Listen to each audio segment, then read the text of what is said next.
Every time I open up and look at the stock market, it's record high, record high, record high, record high. What do you do? You can't eat a stock portfolio. I don't care that much about the stock market. I know very few people that have money in the stock market that actually can live off that money, or who are retired, who are free. For most people, it's a paper asset. For most people, the stock market, they're seeing their money go up and down, and like real estate over time, it's going up, but it's usually illiquid unless they're selling, right? The thing that I like about real estate, the reason why I will fight tooth and nail to why real estate is the best asset class. Now, I don't care if someone agrees with me or not. Real estate has served me well, but what real estate has that most asset classes don't, and I know that you started this by, we were going to metaphorically battle over which asset class within real estate is best.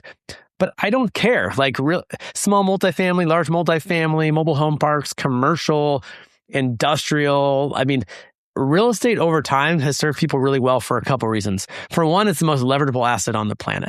You can borrow pennies on the dollar to purchase real estate. But over time, not only does real estate go up in value, so that's the equity, real estate can actually cash flow. You can't eat a stock portfolio, meaning most people's stock portfolio, retirement accounts, they typically do not use that money to buy food or go on trips or live the life they want. Real estate can allow the average person to own assets that kick off cash flow and still goes up in value over time. So the equity is wealth building, right? That's the wealth building part. And the cash flow you can eat, you can live off of. That's the most ideal scenario in my humble opinion. And to me, there's no other asset class like it. And I've watched people create generational wealth, individual wealth, family wealth, through making small moves in real estate in just about every single asset class. I think that people get maybe misled in the stock market. I mean, obviously we're real estate guys, so we have our own opinions, but it's sort of a vanity number on a computer screen. You also have no control over that.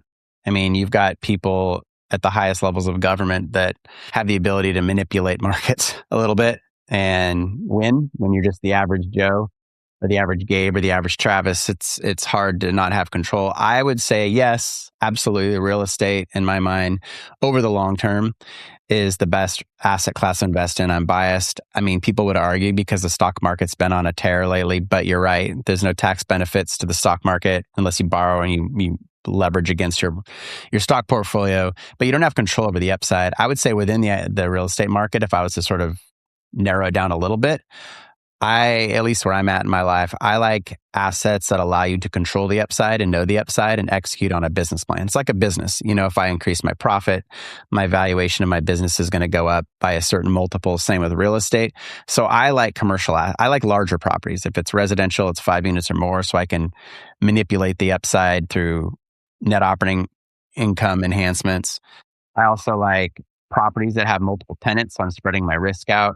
So larger properties, obviously, I'm in mobile home parks and multifamily. I can control the upside. I can execute on a business plan. Smaller properties, 4 units and smaller, duplexes, single family houses is a lot harder. Yeah, you can improve things to a point and hope it appreciates.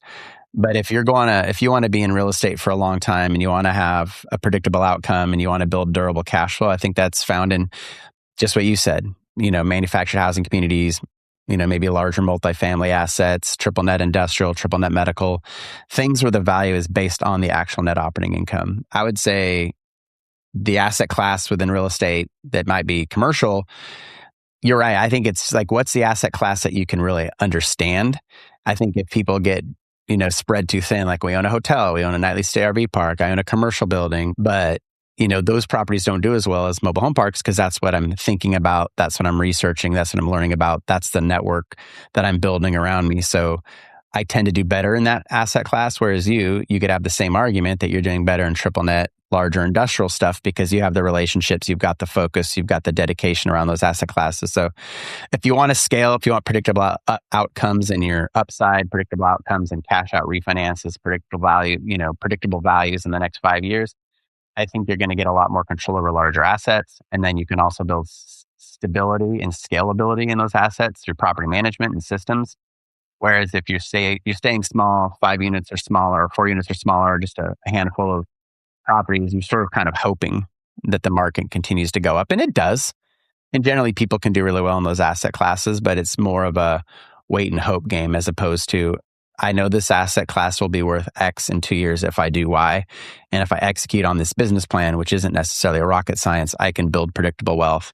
I can build predictable cash flow, but also if you can build predictability in the values of the asset classes that you're buying in the next couple of years, then you open up a lot of opportunities.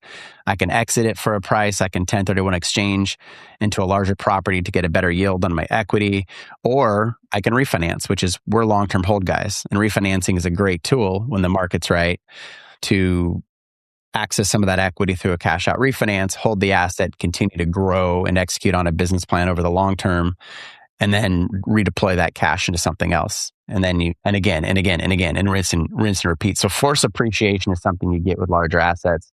And forced appreciation gives you sort of more levers and more optionality in what you're going to do with those assets. So I would say, yes, but if you really want to scale to real estate, look at bigger assets and then maybe pick an asset class that works well for you and then learn all you can about that asset and hit a scene. And that doesn't mean you're going to stay in that scene forever, like you did mobile home parks for a few years and did really well. Now you hold those assets and you've got them well managed, and then you position to triple net industrial. So it doesn't necessarily mean you have to stay in that asset class for the rest of your life. But I think for a season, it's really great. And you can build a lot of predictability and upside, and you can hit a seam on scale by sticking in a specific asset class.